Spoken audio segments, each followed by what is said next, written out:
ನಾವೆಲ್ಲರೂ ಕೂಡ ಘನತೆವೆತ್ತ ಕರ್ನಾಟಕದ ರಾಜ್ಯಪಾಲರಂತ ಮಾನನೀಯ ತಾವರ್ಚಂದ್ ಗೆಹ್ಲೋಟ್ ಅವರ ಮಾತನ್ನ ಕೇಳಬೇಕು ಅಂತೇಳಿ ನಾವೆಲ್ಲರೂ ಕೂಡ ಕಾತರಾಗಿದ್ದೇವೆ. ಇವತ್ತು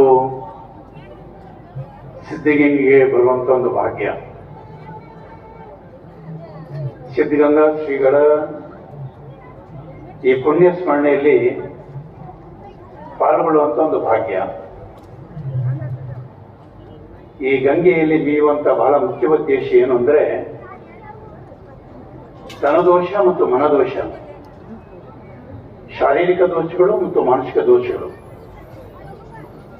ಒಟ್ಟಿಗೆ ನಿವಾರಣೆ ಆಗ್ಬೇಕಾದ್ರೆ ನಾವು ಸಿದ್ಧಗಂಗೆಗೆ ಬರಬೇಕಾಗ್ತದೆ.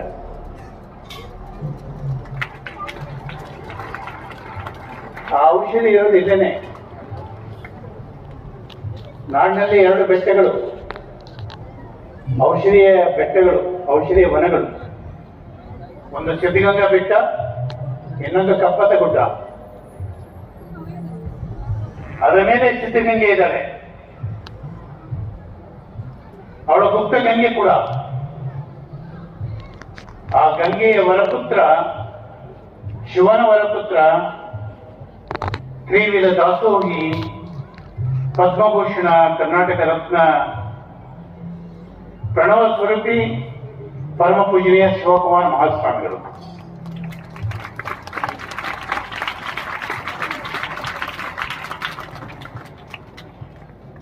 ಪರಮ ಪೂಜ್ಯರ 6ನೇ ವರ್ಷದ